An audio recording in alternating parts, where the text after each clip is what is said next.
देखिए, सऊदी अरब एक Islamic country है। यहाँ पर पेट्रोल और खजूर बहुत ज़्यादा मात्रा में होता है, उसके सिवा यहाँ कुछ नहीं होता है। पेट्रोलियम, गैस पेट्रोलियम बहुत ज़्यादा, इसलिए लोग बहुत ज़्यादा डेवलप हो गए हैं लोग।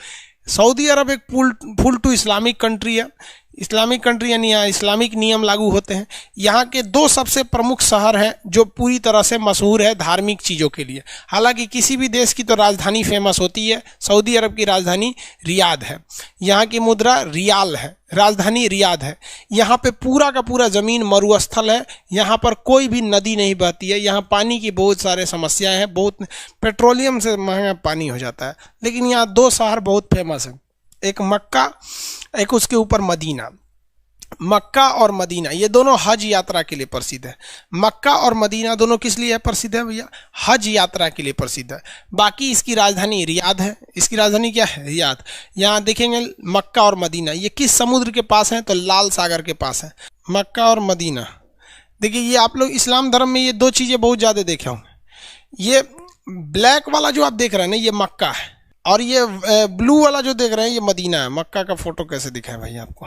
ग्रीन कलर का रहता है जो वो मदीना है।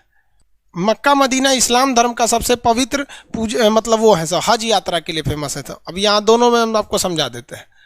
देखिए, हर मुस्लिम को अपने जीवन में एक बार मक्का और मदीना जाना रहता है। ये जो है ब्लैक वाला, इसे मक्का कहते हैं, शहर का भी नाम है मक्का। और ये मुस्लिम दुनिया में कहीं भी रहे, वो नमाज पढ़ता है तो उसका सर इधर की ओर रहता है मक्का मदीना में। ये वाला जो है ना, ये काली वाली जो बिल्डिंग दिख रही है, यही क्या है? मक्का है।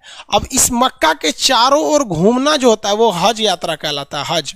अब ये जो छोटे छोटे लोग दिख रहे हैं ना, ये सब लोग आदमी हैं। लोग यहाँ पे करोड़ों की, लाखों की संख्या में भीड़ रहती है। ये कुंभ मेला में कैसे भीड़ लगा रहता है, आदमी गिन पाएंगे कुंभ में, वैसे यहाँ पूरी दुनिया के मुस्लिम यहाँ जाते हैं और इसका हज करके चक्कर लगाते हैं। हज यात्रा कहा जाता है, ठीक है। हज यात्रा कंप्लीट कब हो जाता है? जब आप मक्का में जाते हैं तब। ये मक्का को कहा जाता है कि ये मतलब ये अल्लाह के पूजा स्थल के लिए इसका मुख्य रूप से महत्व है। दूसरा जगह आता है मदीना। मदीना ग्रीन कलर का है। ये मोहम्मद साहब जब इस दुनिया से चले गए तो उनका जो मकबरा बनाया गया, जो कब्र बनाया गया, वो यही मदीना में बनाया गया। मदीना भी बहुत बड़ा है, लेकिन मेन यही दिखाया जाता है फोटो में, ये ग्रीन वाला। एक ये ग्रीन वाला दिखा देता है फोटो में, और इधर वाला में देखेंगे तो ये ब्लैक वाला दिखा देता है, मक्का और मदीना यहाँ पर। अब इस्लाम धर्म में क्या चीज़ है भाई, आपको जब नमाज पढ़ना है ना तो आपका सर इसी मक्का की ओर रहना चाहिए। इसलिए पूरी दुनिया में अगर देखेंगे ना तो मुस्लिम सब नमाज होता है अलग अलग डायरेक्शन में पढ़ेंगे सर। इंडिया के मुस्लिम पश्चिम डायरेक्शन में नमाज पढ़ता है सर। देखिए, इंडिया के जो भी मुस्लिम है, यही है मक्का। इंडिया का जितना मुस्लिम है वो नमाज पढ़ेगा तो उसका मुंह किधर रहेगा? पश्चिम रहेगा। समझा गया? मुसलमानों में एक चीज़ बहुत सब पश्चिम मुँह करके वो झूठ नहीं बोलता है सब, लेकिन झूठ बोलने वाले तो यार गीता और कुरान पे कसम खा के झूठ बोल देते हैं। लेकिन ऐसे मुसलमानों में एक प्रचलन है, वो कहिएगा कि चल पश्चिम मुँह बोल के, तो पश्चिम मुँह, तो पश्चिम मुँह उनके कहने का सेंस नहीं। यहाँ मक्का और मदीना है, यानी इस्लाम धर्म में दो ही लोग का महत्व है। एक अल्लाह ताला का, उन्होंने अपना पैगम्बर मतलब समझिए कि सबसे प्रिय, अल्लाह को जब सबसे प्रिय होते हैं उन्हें प्रोफेट यानी पैगम्बर कहते हैं। वही ना, प्रोफेट यानी पैगम्बर का एक तस्वीर दिखा दिया था फ्रांस में, कार्टून बना के दिखा दिया था। मतलब कार्टून में जन्म करते हैं, अजीब अजीब टाइप का शक्ल बना देता है। मोदी जी का भी कार्टून बना देता है, राहुल गांधी का बना दो। अब इंडिया में तो नेताओं का एक तो कार्टून का एक तो शो चलता है, सॉरी शायद आज तक पे, वैसे कार्टून बना दिया था तो एक तो गले गटैया काट दिया यहाँ पे। तो फ्रांस का राष्ट्रपति उठा ना तो पूरे फ्रांस के दीवालों पे वही कार्टून बनवा दिया कि लो अब दीवार गिराओगे। तब ये मुस्लिम जगत वाला उठा सब, तो फ्रांस के जितने सामान है उसका बाइकआउट कर दिया।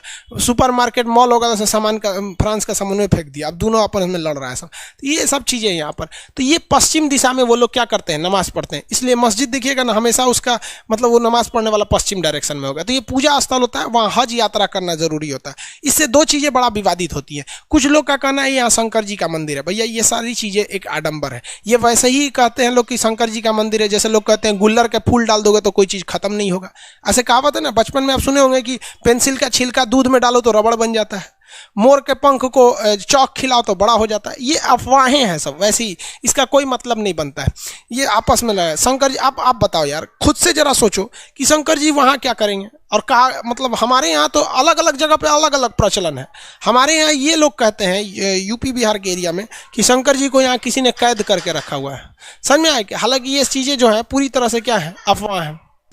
चलिए देखिए ध्यान से यहाँ पे, तो यहाँ पे ऐसा कुछ नहीं है, वहां पर एक पत्थर है जिस पर क्या करना पड़ता है, कंकड़ मारना पड़ता है।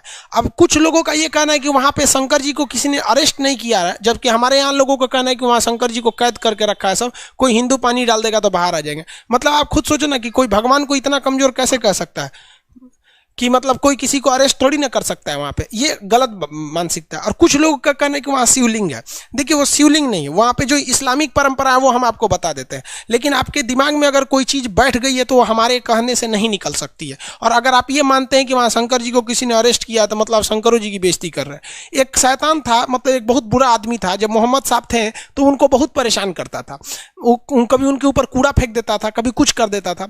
तो मोहम्मद साहब ने बहुत कोशिश किया कि ये सुधर जाए, लेकिन वो इंसान सुधरता नहीं था। तो तंग आकर मोहम्मद साहब ने उसे श्राप दे दिया कि जा तू पत्थर का बन जाएगा। तो वो आदमी एक बड़ा सा पत्थर बन के रह गया है।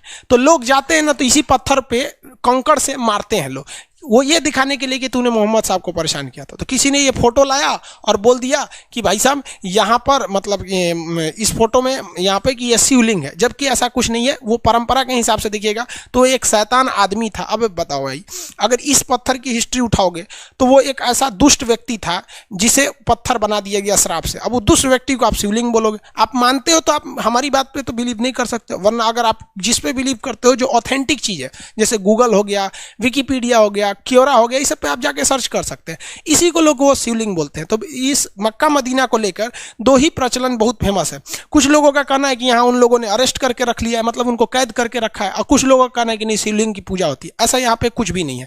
वो तो जो शिवलिंग वाली बात होती है वो तो मदीना के पास है जहाँ पत्थर मारा जाता है यहाँ पर। अब कुछ लोगों का कहना है कि यहाँ हिंदू को जाने क्यों नहीं दिया जाता है। भाई साहब यहाँ 2.5 लाख रुपया खर्चा आता है एक आदमी को जाने का।